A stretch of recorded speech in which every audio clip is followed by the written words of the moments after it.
Hello friends, salad recipe બતાવવા જઈ રહી છું. આ છે એના માટે મેં પહેલેથી તૈયારી કરી રાખી છે. આ દાડમના દાણા છે, આ મકાઈ છે, અમેરિકન મકાઈ, આ ચણા અને તુવેર મિક્સ છે, આ સિંગદાણા છે, આ મગ છે પણ ગાયેલા, અને આ બાજુ આ ઝુકીની છે, આ કાકડી છે, ગાજર છે, આ ફ્રેન્ચ બીન્સ છે, અળસી, આ બીટ છે, આ કેપ્સિકમ છે અને આ ટામેટું છે. અને એને સોતે કરવા માટે 1 ચમચી ઘી લીધું છે અને 1 ચમચી તેલ લીધું છે. હવે હું ઇન્ડક્શન ચાલુ કરી અને એનો વઘાર કરીશ.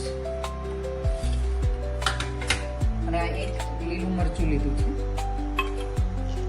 વઘાર માટે થોડીક ડ્રાય એડ કરો.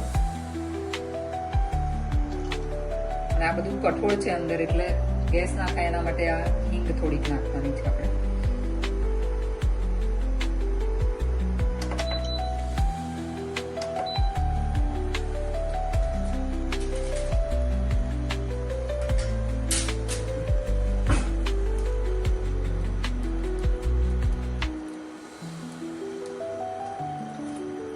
ડ્રાય ફ્રૂટી એટલે જીરું નાખ્યું છે મેં, ગેસ ધીમો કરી દીધો છે. પછી સહેજ હળદર અને સહેજ લાલ મરચું નાખ્યું અને થોડીક હિંગ નાખી છે. અને આ લીલું મરચું હતું એ નાખી દીધું છે.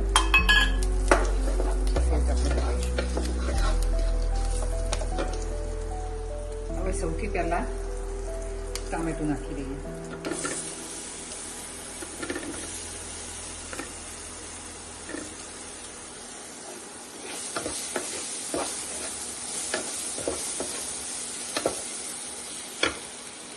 પછી આ ગાજર થોડા કડક હોય એટલે ગાજર નાખું છું.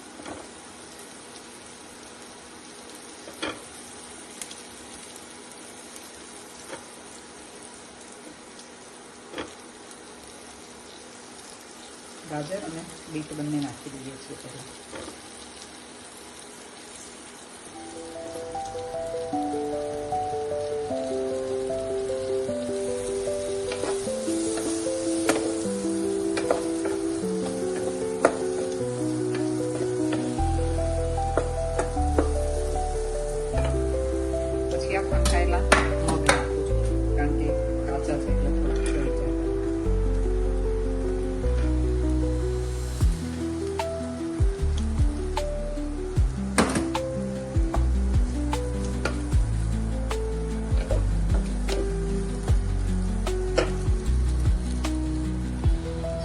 ફ્રેન્ચ બીન્સ,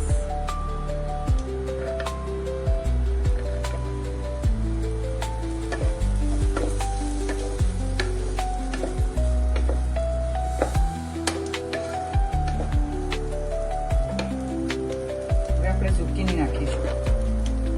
મેં અહીંયા વધારે સમારી છે, પણ તમે જોઈએ એટલી નાખી શકો. પછી એનો યુઝ કરી દઈશ. કેપ્સિકમ, કાકડી,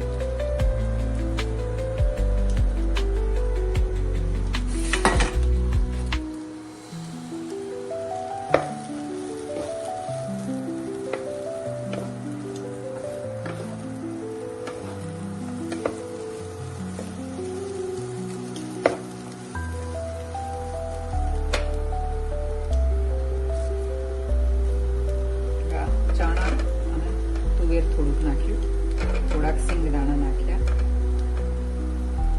અને થોડીક મકાઈ નાખીને. દાડમ છેલ્લે નાખવાનું છે. આ બધું થોડુંક ચડી જાય પછી.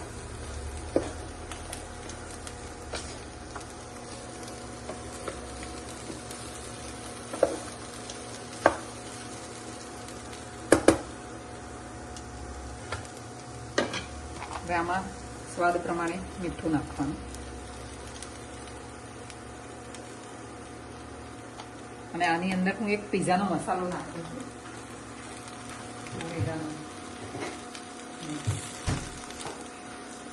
આ છે પિઝાનો મસાલો કેયાનો, એ તમે થોડો નાખી શકો ટેસ્ટ માટે.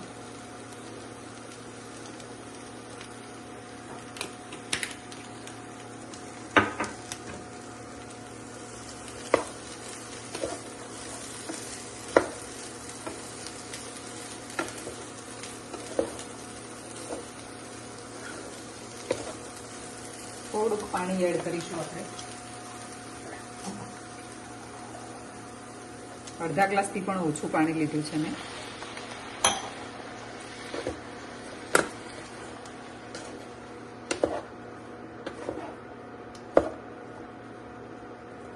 પાંચ મિનિટ આને ચડવા દેવાનું છે, ઢાંકી દેવાનું.